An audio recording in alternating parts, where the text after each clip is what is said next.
श्रीरामचन्द्र कृपालु भज मन हरण भव भयदारुणम् नवकञ्ज लोचन कञ्ज मुख कर कञ्ज पद कञ्जारुणम् दुखन लागी है माँ तेरी अखियाँ दुखन लागी है माँ तेरी अखी मेरे रोंगटे खड़े हो गए मेरे लिए जागी है तो सारी सारी रतियाँ भोला भाला था सीधा साधा था मैं तो नादान था दुनियादारी से होशियारी से मैं तो अनजान था लगी चोट ऐसी मेरे भोले दिल पे बिखर सा गया टूट के जो धागे से छूटा ये रिश्तों का मोती जुड़ेगा ना वो छूट के जहरीले सपनों ने मेरे ही अपनों ने मुझको है धोखा दिया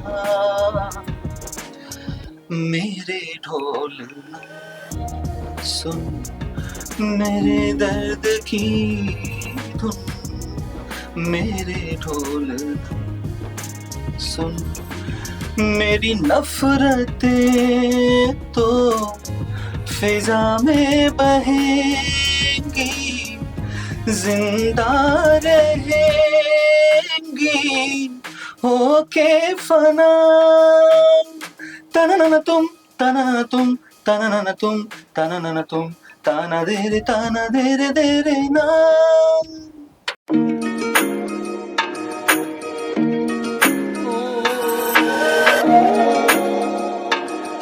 दोस्तों आप देखो सुन रहे हैं लाउड स्पीकर 90 FM और ये जो सुरीली मधुर आवाज आप सुन रहे हैं इस आवाज के मालिक हैं ये एक बहुत ही ज़हीन शख्सियत आज हमारे साथ स्टूडियो में मौजूद है।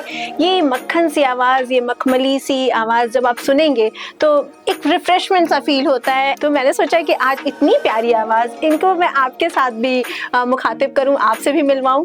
तो अभिषेक जी बहुत बहुत स्वागत है आपका स्टूडियो में हमारे। थैंक यू सो मच और आपकी ऑडियंस को भी आभार और आप लोगों को thank you for having me here. हाँ करते हैं फिर आज आपकी ऑडियंस के लिए कुछ करते हैं। हाँ ज़रूर। सबसे पहले तो मैं चाहूँगी एक छोटा सा अपने बारे में कि कैसे अभी क्या अभिषेक क्या सिंगर के अलावा अभिषेक क्या है। यार सो एक्चुअली मैं बाय प्रोफेशन एक सॉफ्टवेयर इंजीनियर हूँ और बट एक पैशन बचपन से ही है गाने का तो इसको भी कंटिन्यू रखा हुआ है मैंने। तो हाँ बस यही अब पैशन को ही जो है आगे चल के प्रोफेशन भी बनाऊंगा यही सोचा है। अभिषेक आप सॉफ्टवेयर इंजीनियर हैं टेक्निकल पढ़ाई होती है ये स्ट्रीम ही डिफरेंट है बिल्कुल। कैसे झुकाव हुआ म्यूजिक की तरफ? एक्चुअली एक होता है ना कि फैमिली में हमेशा जो है जैसे मेरी मदर बड़ा अच्छा गाती थी और मेरी मदर हमेशा गुनगुनाते रहती थी और जो है घर में एक था माहौल बट ऐसा नहीं था कि किसी ने सीखा या कोई बहुत अच्छा वादक हो ऐसा कोई नहीं था बट ये था कि लोग सुनते थे और सुनने में भी अच्छी चीज़ें सुनते थे। आज की तरह नहीं कि कुछ भी चला लिया तो बड़ी अच्छी अच्छी चीज़ें उन लोगों ने वो सुनते थे और वो बाय डिफॉल्ट मेरे अंदर जो है आता रहा तो अभी वो सब मैं जो है अपनी ऑडियंस को देता हूँ। मम्मी गुनगुनाती थी तो उनका एक गाना जो अक्सर आप सुनते थे और आप भी गुनगुनाते थे उसको? मैं मम्मी के तो बहुत सारे लता जी के फेवरेट थे बट मैं अक्सर गाता हूँ उनके लिए मम्मी के लिए। दुखन लागी है माँ तेरी अखियाँ दुखन लागी है माँ तेरी अखी मेरे रोंगटे खड़े हो गए मेरे लिए जागी है तो सारी सारी रतियाँ ये जो दुनिया है ये वन है कांटों का तो फुलवारी है ओ माँ ओ माँ ओ माँ मेरी माँ। क्या बात है, शुरुआत में ही माहौल इतना इमोशनल कर दिया आपने। मैं गा नहीं पा रहा था, कुछ ऐसा हुआ मैं समझ सकती हूँ। ठीक है, टॉपिक चेंज करते हैं। जहाँ तक मेरा ऐसा तजुर्बा है, कवि हो, सिंगर हो, जब वो एक मतलब एक प्रेरणा होती है, प्रेरणा वो कोई क्रश भी हो सकती है, जैसा आपने कहा मम्मी भी हो सकती हैं, तो वो पहला गीत जो आपने उसको सोच के ऐसा गाया, उस प्रेरणा से प्रेरित होके, और फिर सबने कहा कि वाह बहुत अच्छा गाते हो यार, इसको शुरू एज अ कैरियर भी कर सकते हो, वो गीत कौन सा था? गीत तो नहीं मैं कुछ बता पाऊंगा एग्जैक्टली, बट जो प्रेरणा आप बोल रही हैं, एक बार मैंने लता जी को सुना था, वो कह रही थी कि ईश्वर को पाने का सबसे आसान तरीका कुछ है तो वो है संगीत। तो मुझे लगा कि जब मैं गाता हूँ तो मुझे लगता है कि मैं कनेक्ट कर पाता हूँ उनसे, और थोड़ा सा मैं स्पिरिचुअल हूँ, तो मुझे मेरी सोल को बड़ा आराम मिलता है जब मैं गाता हूँ जी। तो प्रेरणा तो फैमिली में मदर, जैसे मैंने बोला, वो है ही, तो लेकिन जब मैं गाता हूँ तो मुझे लगता है जैसे कि मेरी माँ कहीं बैठी होगी, सुन रही होगी। आपकी ऑडियंस को बता दूं कि मेरी मदर जो है अभी नहीं है, she passed away almost 20 year back. तो मुझे लगता है कि या मेरी लाइफ में जो जो लोग बहुत नजदीक हैं या ईश्वर ही हैं, तो जब मैं गाता हूँ तो मुझे लगता है कि मैं कनेक्ट कर पा रहा हूँ, तो मैं अपनी सोल के लिए गाता हूँ। तो यही मेरी प्रेरणा है। और मैंने इतना सुना है लोगों को, अच्छे अच्छे आर्टिस्टों को सुना है, जैसे लता माँ को, आशा जी को, किशोर दा को, रफी जी को, सोनू निगम जी को, के को, शान जी को, तो ये सब चीजें, इतने अच्छे अच्छे आर्टिस्टों को सुना है हमने, तो आ जाता है। बिल्कुल, आप अभी बोल रहे हैं ना, हाँ। तो मुझे ये फीलिंग ना, जब मैं सोनू निगम जी को सुनती हूँ तो मुझे लगता था कि ये बोलते बोलते अभी ये गा देंगे, जैसे ये सेकंड थॉट मुझे आपके साथ आ रहा है, जब आप बोल रहे हैं तो मुझे लग रहा है वाह अभी मीठा सा कुछ गा देंगे। इतनी मिठास है आपकी आवाज में, सीरियसली मुझे लगता है मेरी ऑडियंस बहुत इंजॉय करेगी आपको सुनकर। खैर, अभी भगवान से जुड़ने की बात हो रही थी, और जहाँ तक मैं जानती हूँ आपके कई गाने भी भजन मार्केट में आ चुके हैं, तो उनमें से कोई एक भजन हमारे दर्शकों के लिए हो जाए तो? हाँ बिल्कुल, मैंने शुरुआत ही भजन से किया था। ऑलमोस्ट मुझे लगता है 10 भजन मेरे आज की डेट में रिलीज हो चुके हैं, और बड़ा प्यार मिलता है। तो उसमें से एक मैंने ये सुनाता हूँ आपको। श्री रामचंद्र कृपालु भज मन, हरण भव भय दारुणम, नव कंज लोचन कंज मुख कर, कंज पद कंजारुणम। और एक रिसेंटली अभी मेरा भजन आया था, सुख में दुख में दुख में सुख में, जपो निरंतर एक ही नाम, जपो निरंतर एक ही नाम, राम से बड़ा राम का नाम, राम से बड़ा राम का नाम। जय सिया राम, जय सिया राम, जय सिया राम, जय जय सिया राम, जय सिया राम, जय सिया राम, जय सिया राम, जय जय सिया राम। राम जी की बात हो रही है, तो राम तो हमारे प्राण में बसते हैं। जब रामलला जी स्थापित हुए थे, तो मुझे नहीं लगता कि ऐसे कोई भी सिंगर होंगे जिन्होंने उन पर ना गाया हो। तो वो एक ऐतिहासिक पल, उस समय का कोई एक गीत हो जाए। उसी टाइम पे मैंने पहला सॉन्ग अपना निकाला था, और जो है उसको बड़ा प्यार मिला था ऑडियंस का, वही सुना देता हूँ थोड़ा सा। जी जरूर। राम है शक्ति, राम है भक्ति, राम बिना ना होगी मुक्ति, राम बिना ना इस जीवन का होता है उद्धार।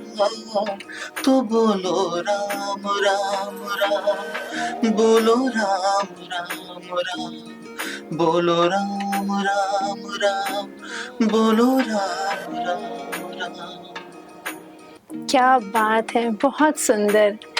अच्छा, जैसा कि मैं आपका शेड्यूल जानती हूँ, आप सॉफ्टवेयर इंजीनियर हैं, दिल्ली आपको अप डाउन करना होता है गोरखपुर से, तो ये इतना हैप्टिक शेड्यूल होता होगा, जहाँ तक मुझे लगता है, जैसा आप एक बार अपना रूटीन हमारे दर्शकों से जरूर साझा करें, क्योंकि आजकल के युवा जो बहुत थोड़ा सा करके हम बहुत थक गए, ऐसे में आप इतनी भागम भाग की लाइफ में भी ये जो अपने पैशन के लिए टाइम निकालते हैं, वो एक रूटीन मैं जानना चाहूंगी।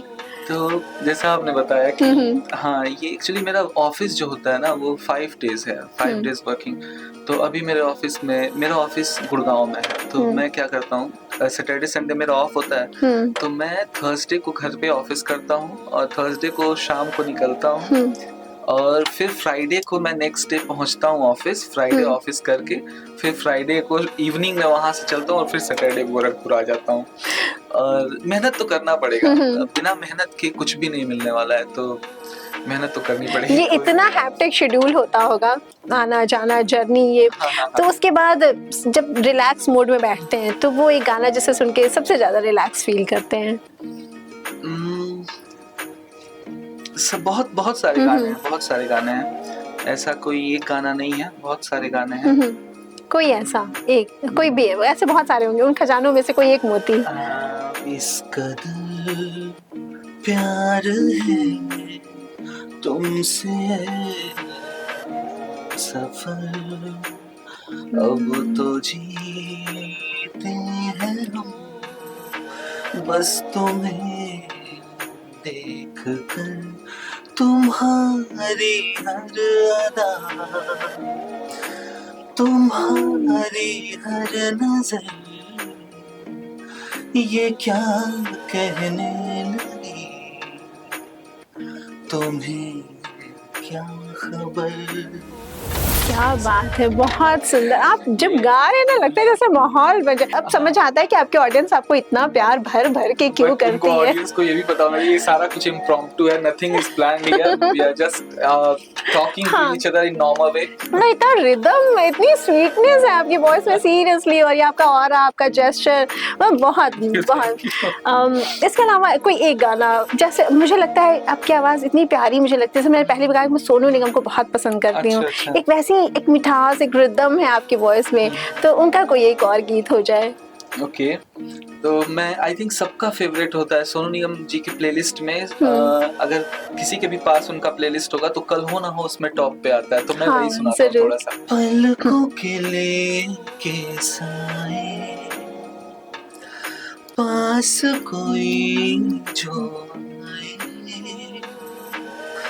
लाख संभालो पागल दिल को, दिल धड़के ही जाए, पर सोच लो इस पल है जो वो दास्तां, कल हो ना हो।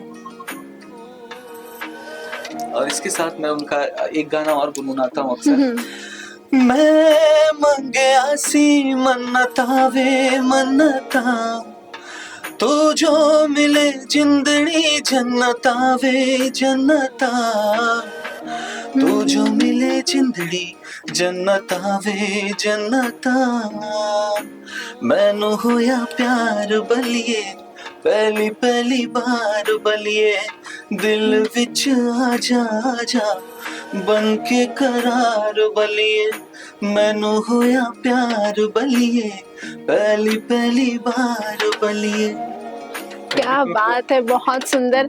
अच्छा, कि अभी संगीत की सिचुएशन बहुत ख़राब चल रही है, तो वो उस पे अभी जैसे मैं भी देख रही हूँ कि अभी जैसे आपने कहा कि पहले हम भजन सुनते थे इतने स्वीट, पूरी फैमिली बैठ जाती थी, और अभी मतलब आपके घर में साइड में अगर कोई ऐसा डीजे चल रहा है या कुछ भी, तो इवन आपके घर में जो आपका एक पेट है वो तक डिस्टर्ब हो जाता है। तो क्या कहना चाहेंगे संगीत की इस अभी जो रिसेंट सिचुएशन चल रही है म्यूजिक की? मैं सिर्फ यही कहूँगा कि ऑडियंस को थोड़ा सा अपने अंदर समझदारी दिखानी होगी, क्योंकि आर्टिस्ट हमारे पास बहुत अच्छे अच्छे हैं, बहुत अच्छे अच्छे आर्टिस्ट हैं, लेकिन लोग सुनना ही नहीं पसंद कर रहे हैं। चाहे कोई पढ़ा लिखा समाज हो या अनपढ़ समाज हो, हर जगह आज के डेट में गंदे गाने, चाहे वो शादियां हो या बर्थडे हो या कोई भी इवेंट हो, हर जगह। और सबसे हैरानी तब होती है जब बच्चा उस गंदे गाने पे डांस करता है, फैमिली इन्वॉल्व हो जाती है उसमें। जब हम लोग बड़े हो रहे थे, मैं ये कई बार बोलता हूँ, जब हम लोग बड़े हो रहे थे तो गाने सुनते थे,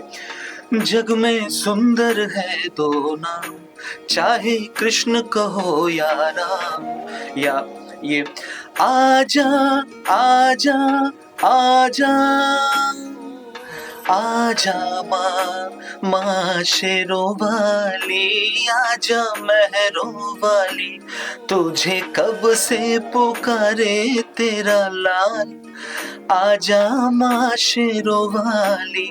आज क्या बजता है उसमें, कुछ भी बजेगा तो उसमें भाभी होंगी, देवर होंगे। यही भक्ति में भी जब दुर्गा जी का पंडाल सजता है या कृष्ण जी का या गणेश जी का, तो हर फेस्टिवल में लोग अब एंजॉय नहीं कर पाते हैं। पहले नवरात्र का जब त्योहार आता था तो परिवार अपने पूरी फैमिली के साथ लोग निकलते थे, अपने बच्चों को, अपनी बुजुर्ग माँ को, पिता को लेके।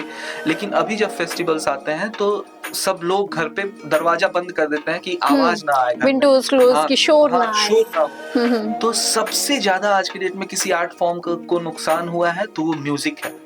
तो इसलिए मैं जैसे मैंने बोला कि गाने वाले बहुत अच्छे अच्छे बच्चे हैं, बहुत अच्छे अच्छे आर्टिस्ट हैं हमारे पास, बट आप सुनिए तो भजन गा रहा है कोई बंदा, आप सुनेंगे ही नहीं आज के डेट में। और वही आर्टिस्ट अगर कल को भाभी भौजाई का कुछ गाना लेके आता है तो आप शेयर भी करेंगे। अच्छा, मुझे सबसे ताज्जुब तब होता है मनोरमा जी कि जो अच्छे लोग हैं ना वो भी उस चीज को शेयर करते हैं, कैसे क्रिटिसाइज करते हुए कि ये देखो ये गाने आ गए मार्केट में, अब यही सुनना है। लेकिन वही ऑडियंस जब अच्छा कोई आर्टिस्ट अच्छा कुछ लेके आता है तो वो शेयर नहीं करेंगे, उसको अप्रिशिएट नहीं करेंगे। लेकिन अच्छी ऑडियंस भी अगर कुछ गंदा आता है तो वो भी अपने सारे सोशल मीडिया प्लेटफॉर्म पे शेयर करेगी कि ये देखो ये गाने आ गए, और इस तरह से भी उसको पॉपुलैरिटी मिल जाती है, मिलियन व्यूज आते हैं गाने के, तो लोग सुन रहे हैं तभी तो बज रहा है।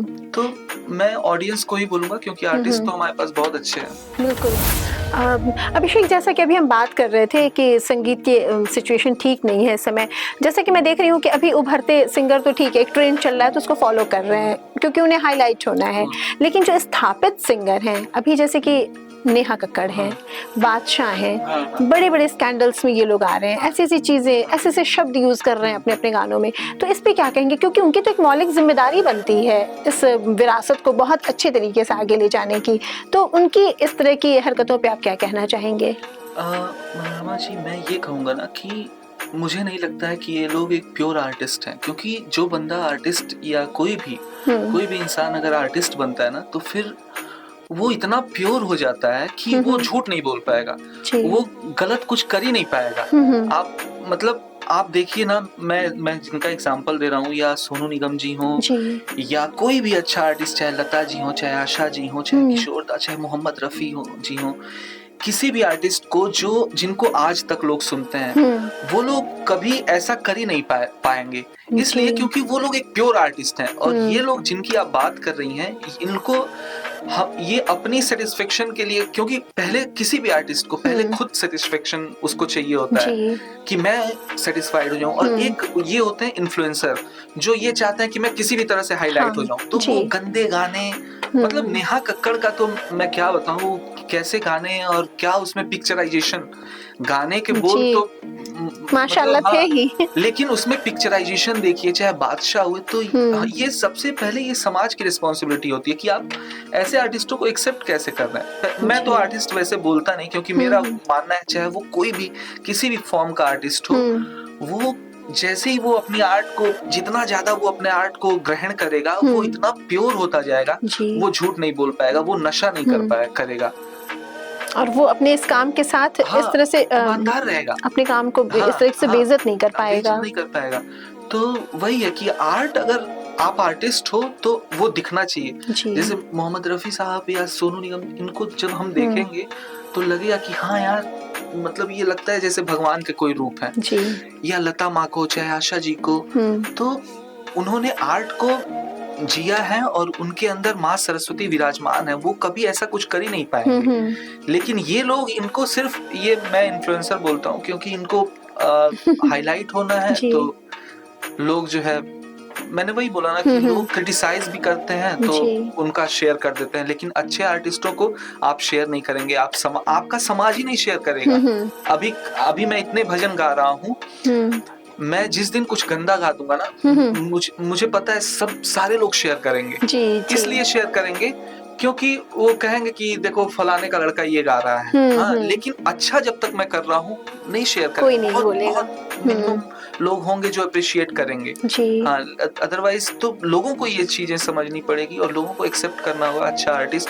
आप देखिए, मैं देखता हूँ आज की डेट में अयोध्या महोत्सव या कुशीनगर महोत्सव या गोरखपुर महोत्सव या देवरिया महोत्सव, अयोध्या का भी मैं देख रहा था रील, उसमें भोजपुरी की इतनी गंदी गंदी मतलब डांसेस परफॉर्म कर रहे थे लोग, और श्री राम की भूमि पे आप जो है अयोध्या महोत्सव कर रहे हो और उसमें ये सब वल्गरिटी कर रहे हो।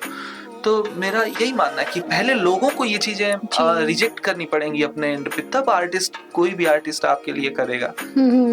बिल्कुल। अभी गीत संगीत की बात हो रही हो, भोजपुरी गीतों की बात अगर ना हो तो बड़ी बेमानी सी बात हो जाती है।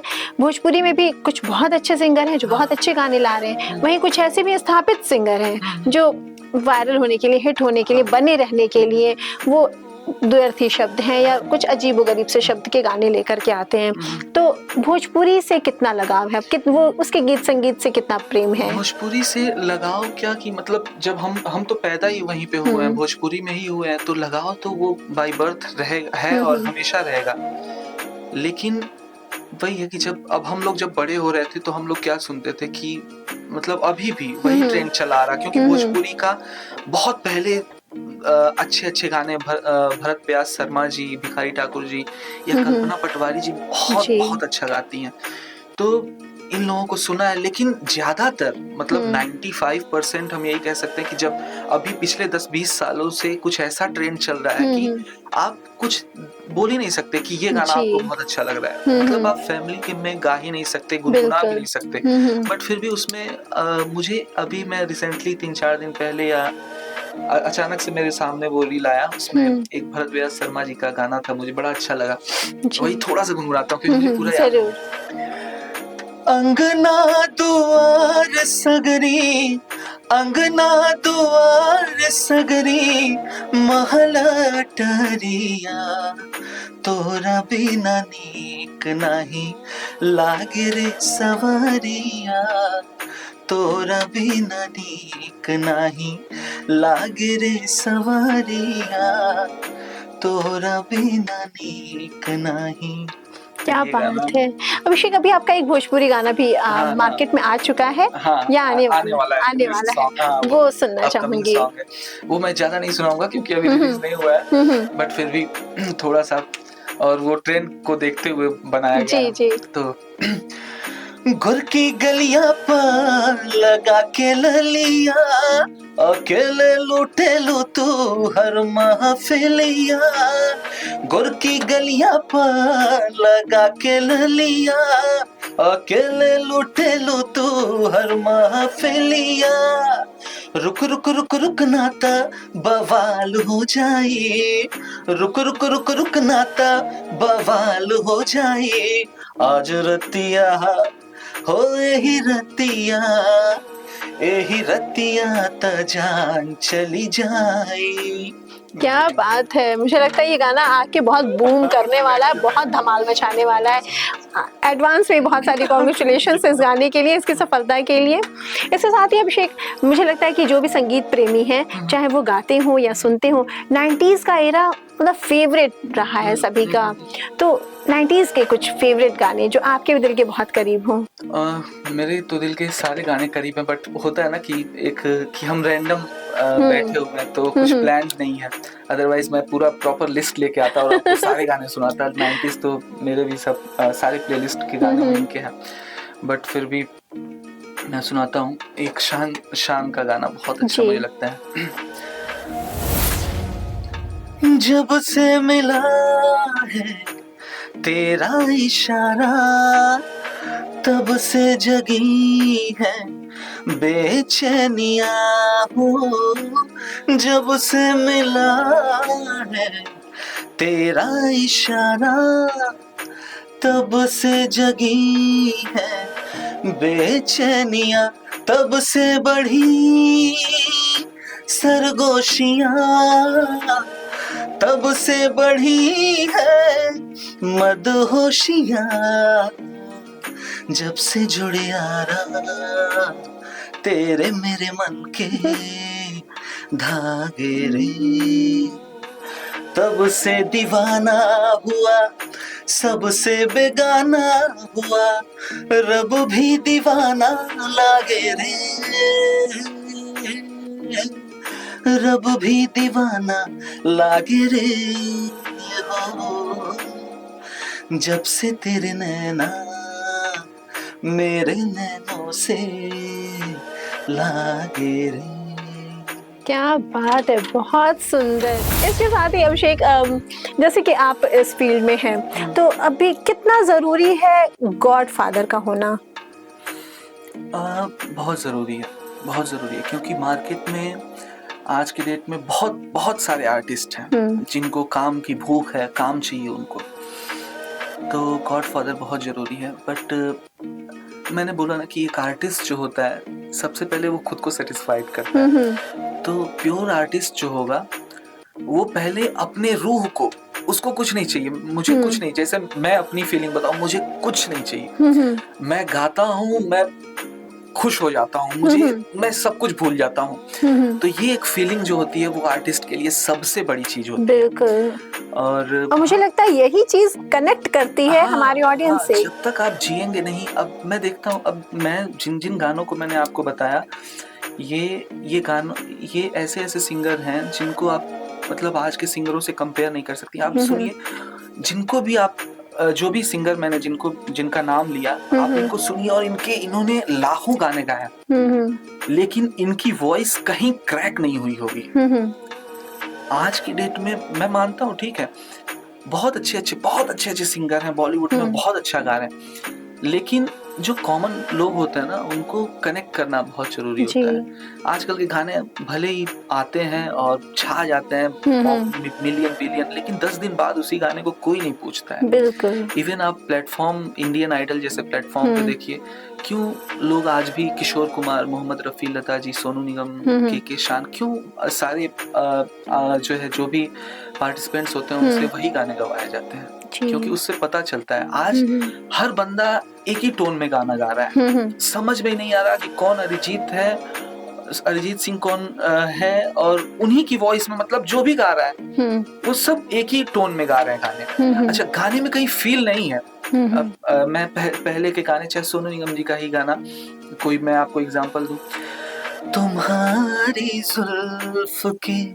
साए में शाम कर लूंगा, कहाँ से लाएगा आप, समाजिए कहाँ से, ये फील कहाँ से लाएंगे आप गाने में? बिल्कुल। अब लोग चिल्लाए जा रहे हैं, शोर किए जा रहे हैं, तो वो फील नहीं अब आ पा रहा है गानों में, जो पहले के गानों में, या अभी भी जो मैंने आपको ये सुनाया, धुरंधर का ये जो गाना सुनाया मैंने, सुनाया ना आप लोगों को, उस गाने में भी देखिए सोनू निगम जी ने कैसे परफॉर्म किया है कि इवन ये गाना, ये इश्क इश्क है, ये इश्क इश्क, एंड दूसरा वो भी मैं सुना देता हूँ, भोला भाला था, कौन आर्टिस्ट कहेगा ऐसे, मतलब रूह कांप जाती है, रोए खड़े हो जाते हैं मेरे। या इवन मैंने सोनू निगम जी को सुना है, वो ये स्टेज पे गाते ही नहीं, कहते हैं कि मैं रो पड़ता हूँ। सुनिए, भोला भाला था, सीधा साधा था, मैं सीधा साधा था, एकदम सीधा साधा,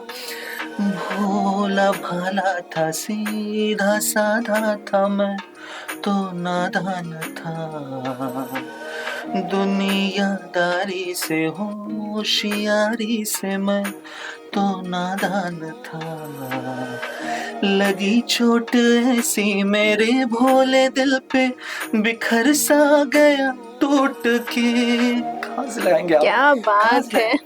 जो धागे से छोटा ये रिश्तों का मोती, जुड़ेगा ना वो छूट के, जहरीले सपनों ने, मेरे ही अपनों ने मुझको है धोखा दिया, मेरे ढोल ना सुन।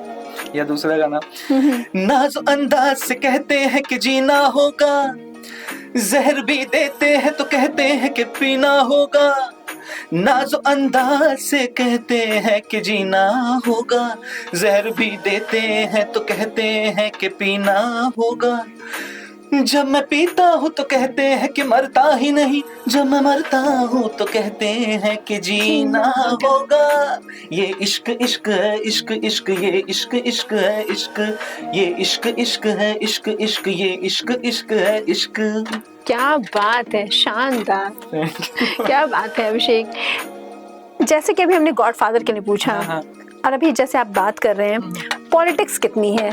पॉलिटिक्स जो है, पहले तो आपको जो है घूमना पड़ेगा, हाँ, लोगों से मिलना पड़ेगा और अपने आप को प्रूव करना पड़ेगा, फिर आपको काम मिलेगा।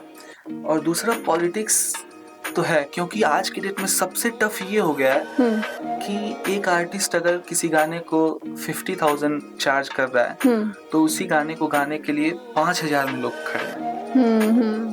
तो लोग कहेंगे अरे यार उसको बुलाओ। अच्छा, दूसरी चीज ग्रुपिज्म, हाँ, कि अभी एक ही गाने को 10 लोगों से गवाते हैं और उसमें से जो बेस्ट होता है उसको लेते हैं, या ग्रुप जिसको ज्यादा वोट करता है। पहले सबसे बड़ी चीज तो यही है कि अब जैसे मेरा है, मुझे बहुत गाने आते हैं कि सर ये गा दीजिए, लेकिन जब आता है, क्योंकि अपने पूर्वांचल में आज के डेट में जब मैं देखता हूँ ना, जो भी लिरिक्स आता है तो उसमें सबसे पहले भाभी होंगी और भाभी को भौजाई, मतलब पता नहीं समाज क्या चाहता है, और बहन, मतलब उसमें गाने का लिरिक्स तो कुछ होता ही नहीं है, जी। कुछ भी नहीं।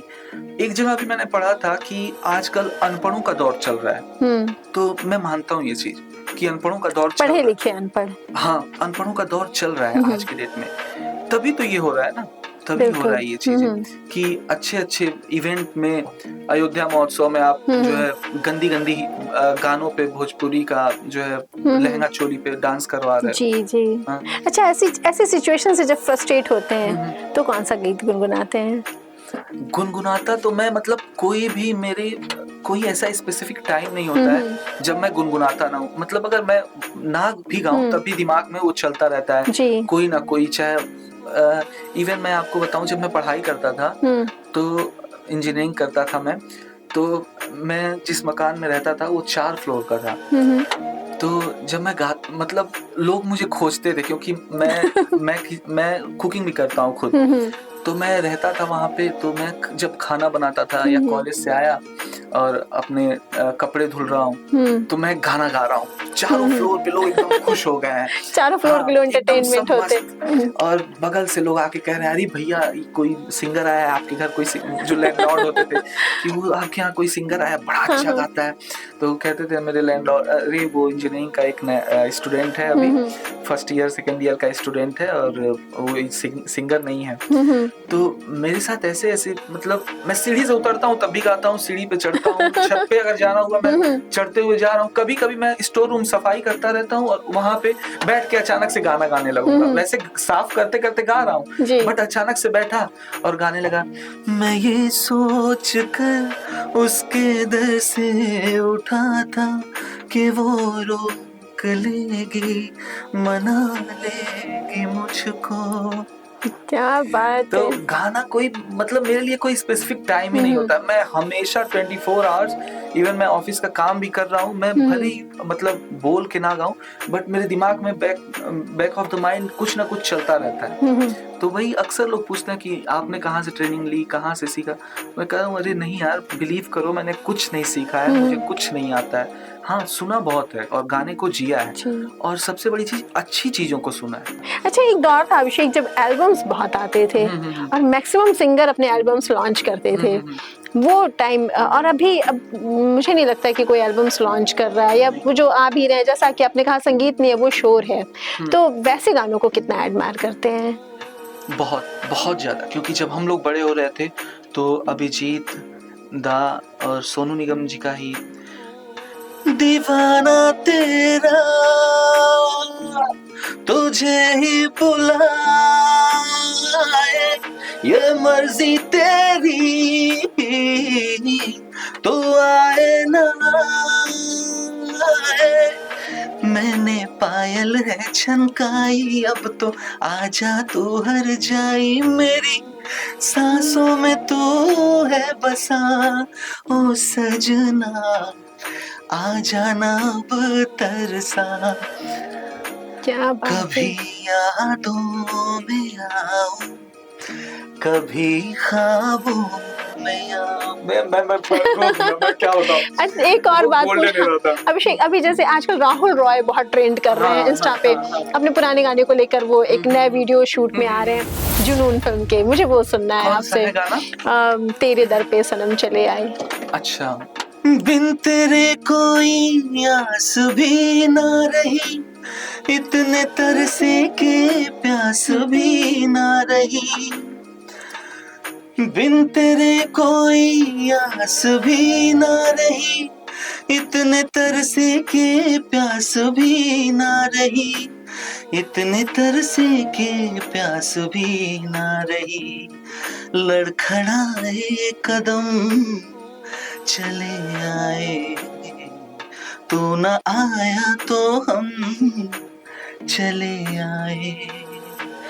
तेरे दर पर सनम चले आए, तू न आया तो हम चले आए। अभिषेक त्रिपाठी, जिन्हें आप इतना सुन रहे हैं, जिन्हें आप इतना प्यार भर भर के देते हैं, उन दर्शकों की तरफ से भी, अपनी तरफ से भी आपके आने वाले सभी गानों के लिए बहुत सारा कॉन्ग्रेचुलेशंस। और भगवान करे ये मीठी आवाज हम हमेशा सुनते हैं। तो दर्शकों, ये थे हमारे साथ गायक अभिषेक त्रिपाठी जी, जिन्हें आप सुन रहे थे, जिनकी ऐसी मखमली सी आवाज जो हमारे कानों में घुलती रहती है, जिन्हें हम एडमायर करते हैं, बहुत सारा प्यार देते हैं। तो इसी के साथ आप भी आने वाले आगामी कई सारे पॉडकास्ट में और भी ऐसे कई सिंगर्स को लेकर आपके सामने फिर से हाजिर होंगी। तब तक इन्हें देखते और सुनते रहें लाउड स्पीकर 90 FM। बजाओ बजाओ जरा झूम के बजाओ।